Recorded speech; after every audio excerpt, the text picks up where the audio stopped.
Bienvenue à toutes et à tous dans cette grande édition du journal sur la chaîne des références Antenne A. Mais d'abord, prenons les sommaires.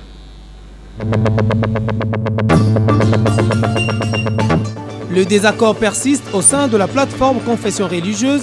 La candidature de Denis Kadima crée la divergence chez les chefs religieux et les processus restent bloqués au regard de cette situation. La première dame de la RDC, Denise Nyakeru Tshisekedi, en visite dans les Grands Bandundu. Avec sa fondation, l'époux du chef de l'État a distribué des kits scolaires aux élèves de Kenge et Massimanimba.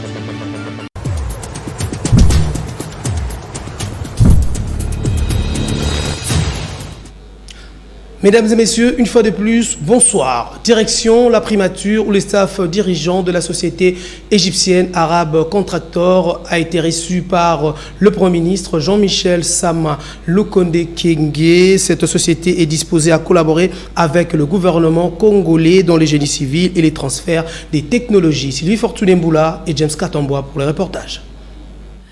Le Premier ministre Jean-Michel Sama Lukonde Kyenge a reçu en audience ce jeudi 7 octobre 2021 à la primature une délégation de l'entreprise égyptienne Arabe Contractor. Cette forte délégation venue du pays des pharaons était composée de l'ambassadeur de la République arabe d'Égypte, du président du conseil d'administration d'Arabe Contractor, de membres du conseil d'administration et du président secteur financier d'Afrique. Conduite par Sayed Farouk El Bahoudi, président du conseil d'administration, la délégation était porteuse d'un message du gouvernement égyptien en rapport avec le partenariat qui lie les deux pays.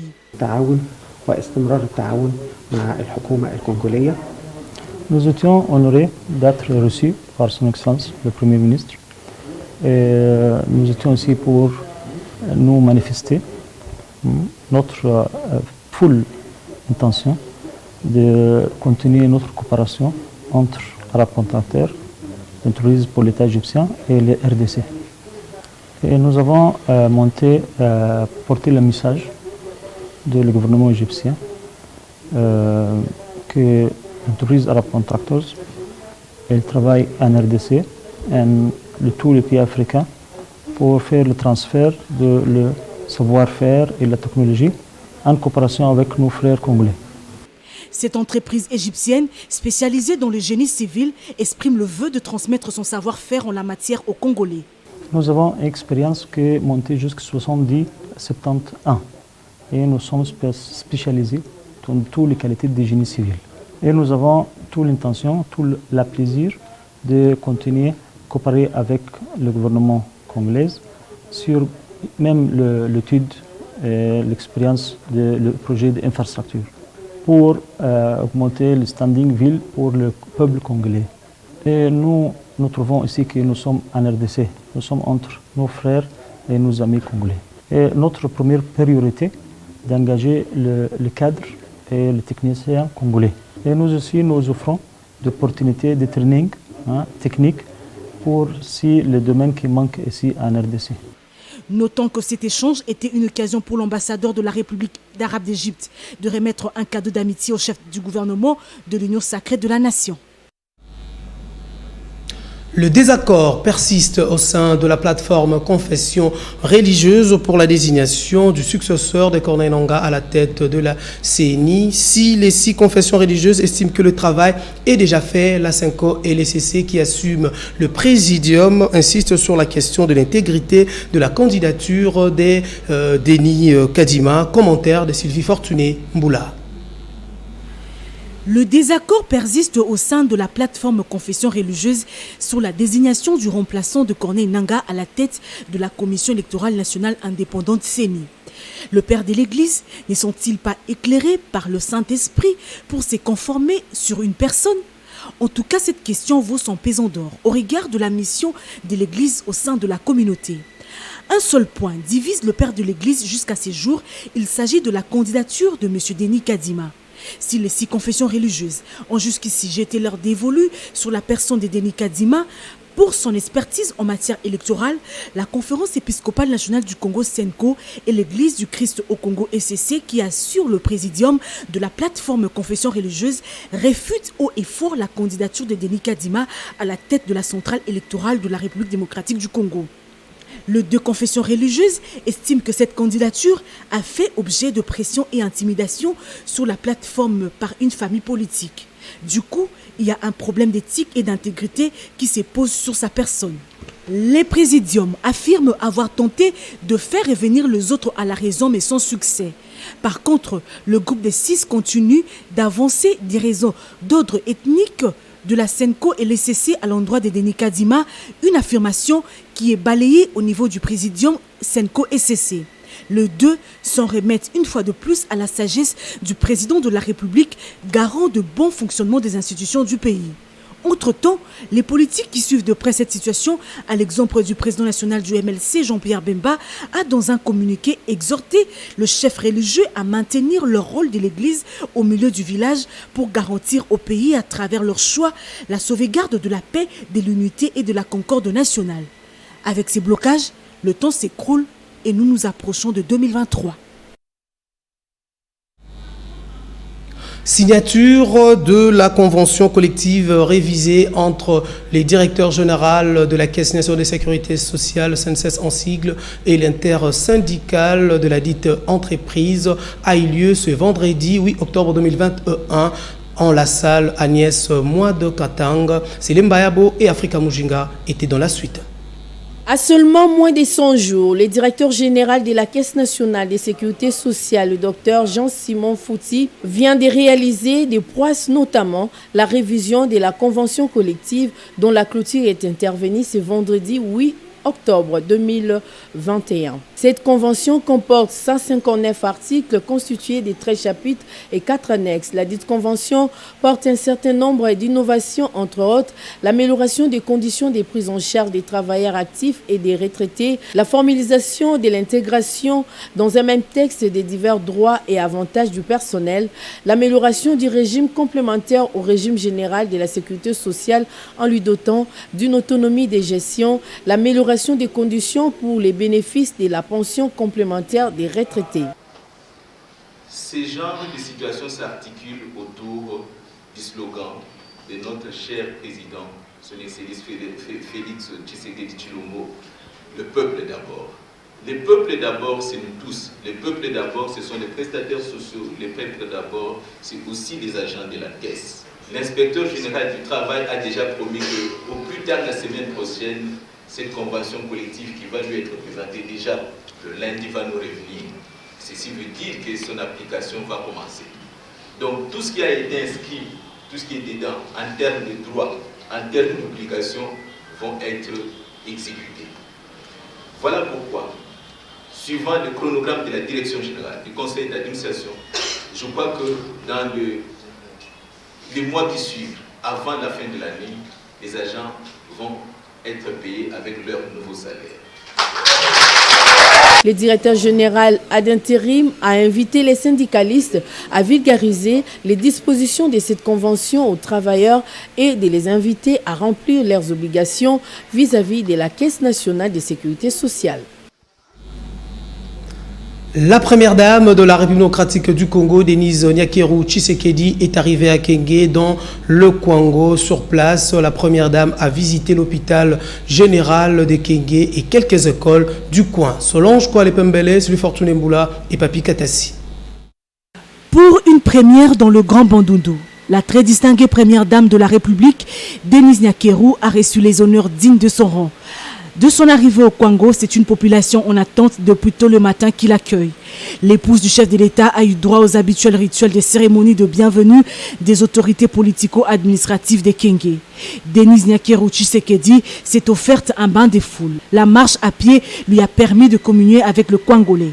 Ce qu'elle fait, ça ne vient pas seulement le fait qu'elle soit première dame qu'elle vienne ici. Nous suivons à la télé, nous suivons partout ses œuvres caritatives, l'excellencia, le programme de bourse, son assistance envers les femmes, les filles mères, son assistance à la santé, tout.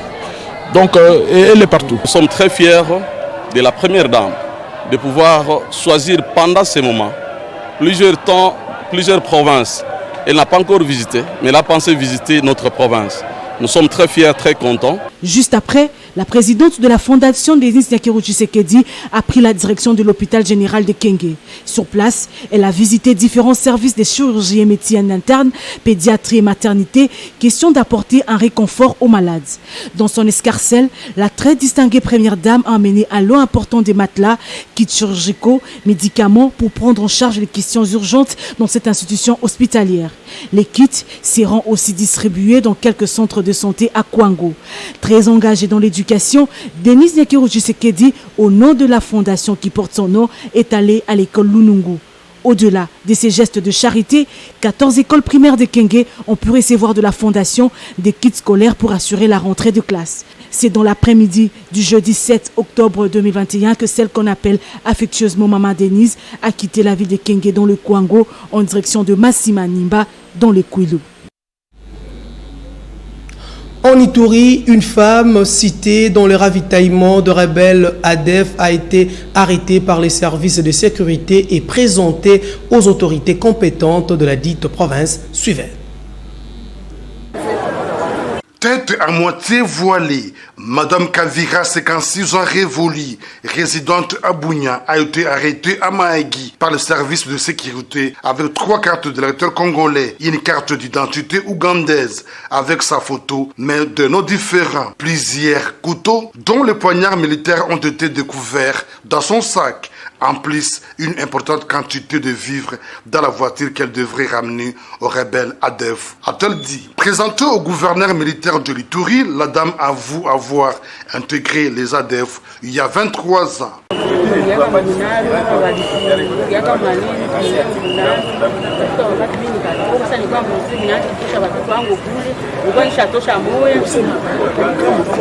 Elle a été appréhendée avec un certain Mumbere, son chauffeur qui l'héberge à Bounian, explique le lieutenant Jules Ngongo, porte-parole du secteur opérationnel de FARDC à Ituri.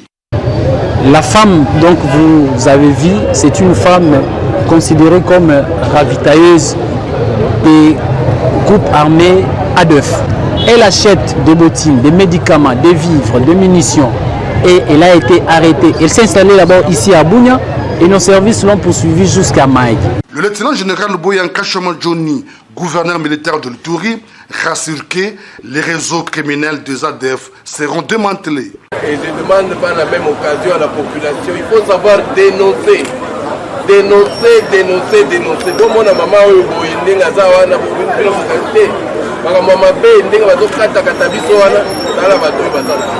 voilà.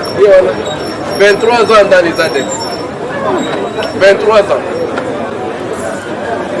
La population salue le travail des services de sécurité et des forces de défense. Entre-temps, la dame et son chauffeur sont mis à la disposition de la justice militaire. Restons toujours en Ituri où 9 officiers supérieurs sont poursuivis pour détournement des deniers publics par la cour militaire de l'Ituri. L'audience du lundi 4 octobre a été consacrée à la plaidoirie. Regardez.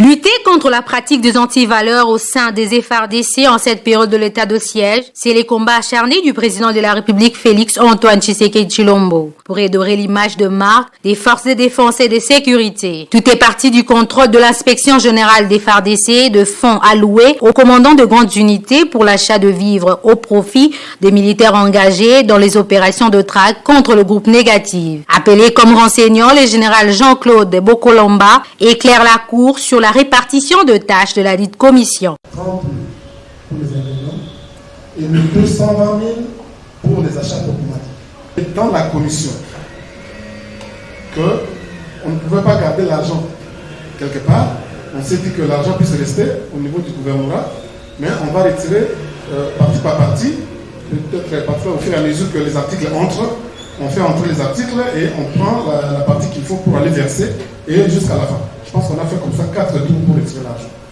Tout le monde n'était pas chargé aux achats.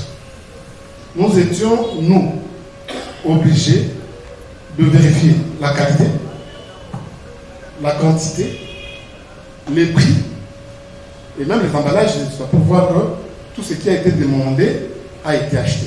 Lors de la plaidoirie du lundi 4 octobre, les avocats de la défense ont tenté tant soit peu d'éprouver l'innocence des prévenus face à l'incontournable ministère public qui requiert de peines allant de 1 an à 10 ans de prison ferme et le renvoi définitif au sein des forces armées. De dire oui, établir en fait comme en droit les infractions de détournement et les fautes en écriture mises en charge des prévenus. Pour les détournements, de les condamner à 10 ans de servitude pénale principale.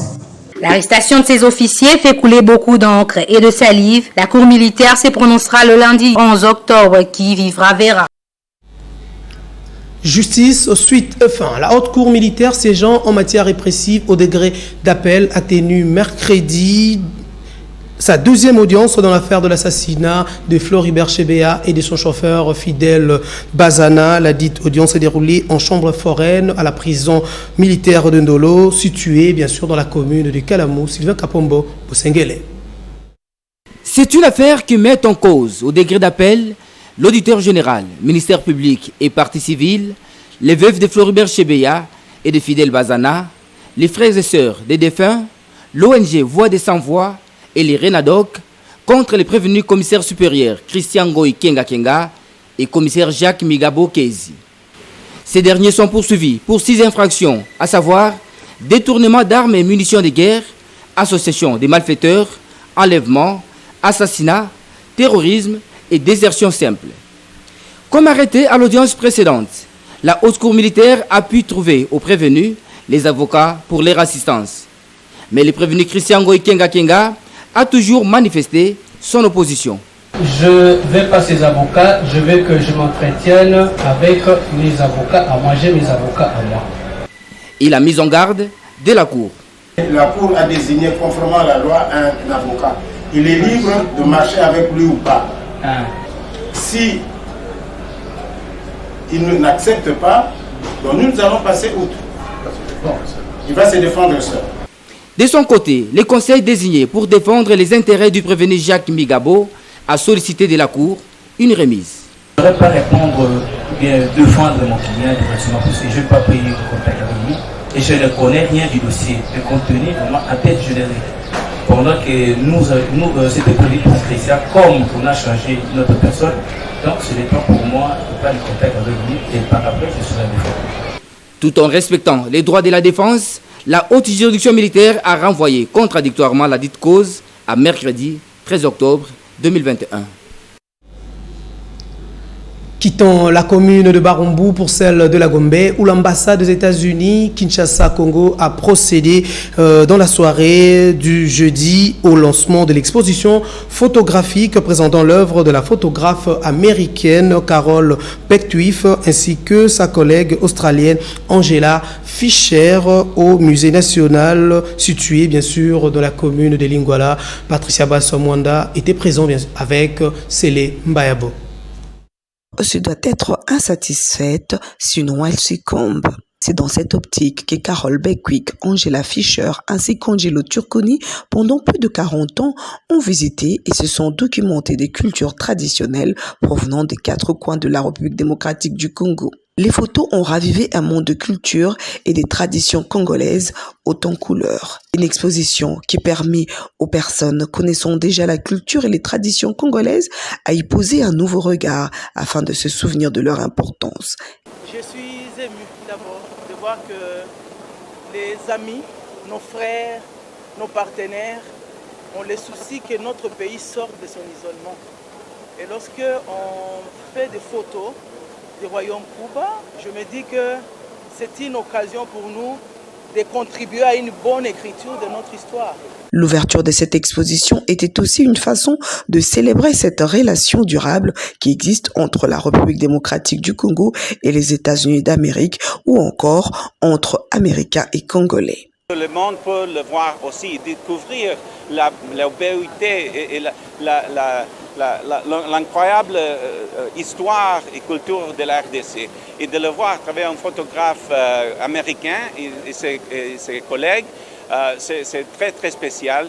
Et pour moi, ça montre que nous sommes l'ami du peuple congolais. Une cérémonie qui a débuté sous une forte pluie et dans le noir. C'est au moment où est présenté le chef Kibala, venu de Ngungu pour la cérémonie, que l'électricité a été rétablie. La République démocratique du Congo, pays renfermant un métissage de culture, une belle démonstration traditionnelle a mis terme à cette cérémonie. Actualité vue par les autres. Aujourd'hui, Esther Badibebia et Pati Mbouzi ont tendu leur micro à Lionel Kioni, journaliste à ZTM Télévision. Pour lui, l'actualité reste bien sûr dominée par les désaccords entre les confessions religieuses.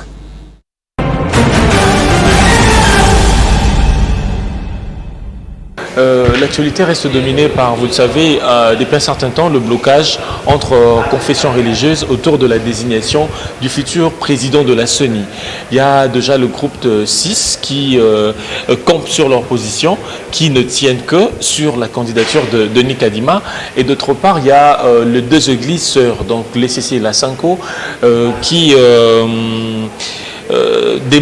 qui sollicitent l'implication de différentes institutions, notamment le Parlement ainsi que la présidence de la République pour essayer un peu de décanter la situation qui pourrait avoir des répercussions sur le délai des élections, parce que vous le savez que les politiques sont en train de miser sur le délai constitutionnel. Et aussi, une autre actualité, ce sont de différentes réactions des acteurs politiques, des acteurs sociaux au sujet de frais de rémunération sur le registre d'appareils mobiles, comme l'a dit autrement le ministre, mais qui était apparu au départ comme une taxe qui suscite polémique. Vous savez que le report des... il devait en principe se rendre au Parlement le mercredi, mais le report de cette plénière qui ne cesse de susciter aussi des réactions de part et d'autre. Il y a de mouvements citoyens comme des politiques qui comptent descendre dans des rues de Kinshasa la semaine prochaine. Ils promettent de descendre pour d'autres exiger la suppression. Pour les uns, exiger la suppression, et pour les autres, que cette taxe soit maintenue. Sport dans ce journal. À la fin du match de la 3e journée des éliminatoires de la Coupe du Monde Qatar 2022 qui avait opposé hier au stade des Martyrs de la Pentecôte les Léopards de la RDC au Barea du Madagascar. Match remporté par les Léopards sur le score de 2-0. Le coach des Léopards, Hector Cooper, et bien sûr du Madagascar, Eric Rabezandratana, et l'attaquant bien sûr des Léopards de la RDC, Cédric Bakambu, ont aussi donné de la voix. La présence du chef de l'État congolais, Félix-Antoine Tshisekedi Tshilombo, a non seulement boosté le moral des Léopards, mais aussi permis à Hector Cooper, Raoul, de briser la malédiction de nul et de gagner son premier match avec la RDC. Enfin, une victoire méritée et sans bavure. Et pourtant, les 30 premières minutes, la rencontre était équilibrée avec de belles initiatives des Malgaches, soucieux de réaliser un bon résultat après avoir enchaîné 2 défaites d'affilée. Mais hélas, la RDC, avec Edo Kaembe, impeccable au milieu de terrain, imposera sa domination jusqu'à ouvrir les fronts du Nord grâce à Akolo, qui a placé les ballons dans une forêt des jambes. 1-0. Au retour des Citrons, toujours lui, Edo Kaembe, joueur de Eupen en Jupiler League en Belgique, provoquera un penalty converti par Mbokani à 12 minutes de la fin, 2-0. N'eût été le raté d'Mbemba Chancel, le score allait être salé. Les Léopards de l'Air de Congo et les Barea du Madagascar se donnent rendez-vous ce dimanche 10 octobre à Antananarivo pour l'acte 2, comptant pour la 4e journée des éliminatoires de la Coupe du Monde Qatar 2022. Je suis très heureux et je sais que cette victoire-là, ça faisait beaucoup de temps que tous les Congolais voulaient cette victoire. Et je suis content aussi, je pense que l'équipe a fait un très bon match. Et jusqu'à présent, on doit beaucoup améliorer. Et donc, mais je pense qu'il m'a manqué quelque chose au niveau de la définition des buts et qu'on avait bien commencé, mais bon. Et on doit avoir l'esprit de la conviction aussi et pour le match retour. Et on doit gagner aussi. Aujourd'hui, elle a montré un très beau visage. Je pense que la fatigue du voyage, la difficulté qu'on a eue pour arriver jusqu'ici, a pesé aussi sur cette fin de rencontre. Et les joueurs ont eu du mal à finir le match et ont eu quelques problèmes physiques qui, j'espère, ne seront pas très, très graves. Mais voilà, dans l'ensemble, on a eu des difficultés pour arriver ici au Congo. Et du coup, on l'a payé aujourd'hui. Mais dans l'état d'esprit, dans la détermination, j'avais insisté sur ce paramètre. Je pense que c'était important pour moi qu'on change un petit peu ce qu'on avait montré sur les 2 premiers matchs. Et aujourd'hui, on a changé ce visage-là, donc je suis très content. On est très content d'avoir gagné aujourd'hui. Maintenant, on n'a fait que la moitié. Et voilà, il nous reste encore 3 matchs, dont le premier à Madagascar. Il va falloir performer aussi là-bas. Mais on est très content d'avoir gagné aujourd'hui parce que voilà, on en avait besoin pour la confiance, pour le moral aussi des supporters, des fans, pour tout le pays, pour tout le peuple. Donc on leur dédie cette victoire. Et nous, on reprend lundi prochain à Madagascar. Et comme je l'ai dit précédemment, il va falloir aller là-bas avec les mêmes intentions. Sport encore. La Fédération congolaise des danses a organisé à Kinshasa son assemblée générale ordinaire. Plusieurs sociétaires ont répondu présents à l'invitation pour évaluer les activités de cette structure. Les détails avec Ndaï Ilambouchi Maturin.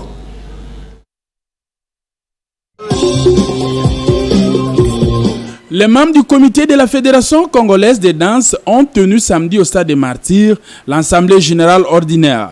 Les 6 points inscrits à l'ordre du jour ont été adoptés à l'unanimité par les sociétaires. Le bilan de la saison sportive 2020-2021 a été jugé positif. Pour le moment, nous fonctionnons avec nos propres moyens, qui est assez difficile, bien évidemment, comme vous le savez. L'installation des ententes nous a coûté beaucoup. Et les ligues aussi, installer les ligues, ça nous a coûté beaucoup. Maintenant là que administrativement nous sommes presque assiégés, maintenant nous allons rentrer dans la visibilité des compétitions. Je pense que d'ici peu de temps, vous allez voir, vous allez constater que nous sommes maintenant visibles sur les tournois. Pour l'instant, nous comptons déjà 6 ligues. Il y a la ligue de Kinshasa, il y a la ligue de Kisangani, il y a la ligue de Lubumbashi, Maniema, Congo central, le Katanga. C'est dans une ambiance de convivialité et de fair play que l'Assemblée générale ordinaire de la Fédération congolaise de danse s'est terminée. Le rendez-vous est pris pour la saison 2021-2022. Suivez à présent la revue de presse dans une sélection et commentaires de Papi Katassi Menakumbundo.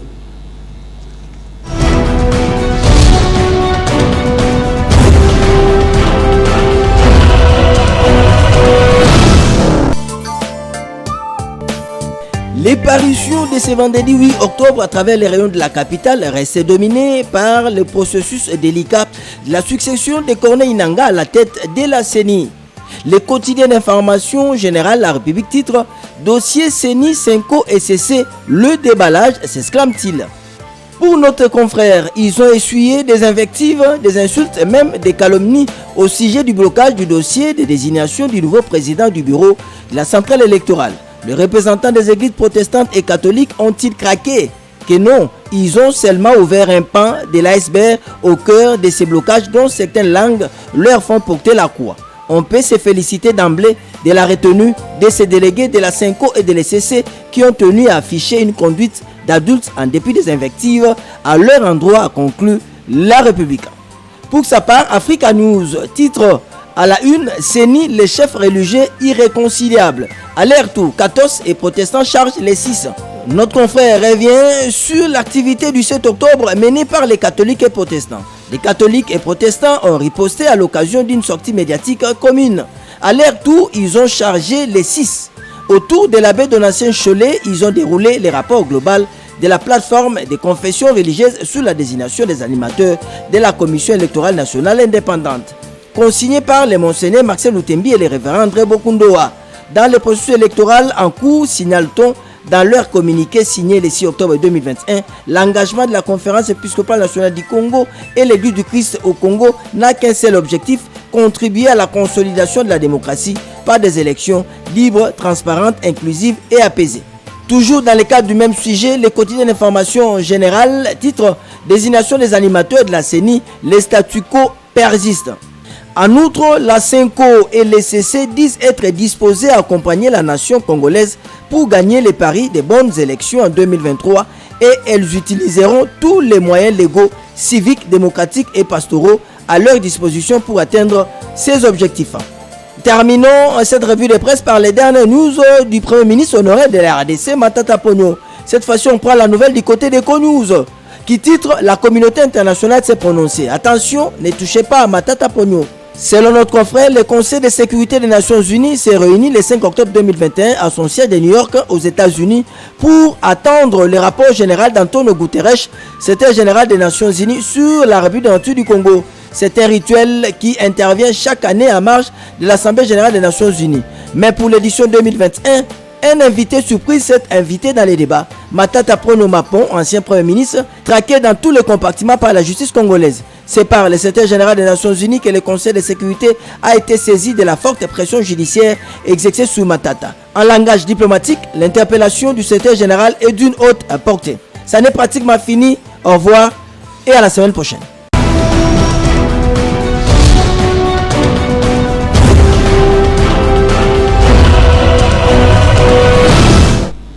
Avant de boucler complètement ce journal, prenons le rappel des titres. Le désaccord persiste au sein de la plateforme confession religieuse. La candidature de Denis Kadima crée la divergence chez les chefs religieux et les processus restent bloqués au regard de cette situation. La première dame de la RDC, Denise Nyakeru Tshisekedi, en visite dans les Grands Bandundu. Avec sa fondation, l'époux du chef de l'État a distribué des kits scolaires aux élèves de Kenge et Massimanimba.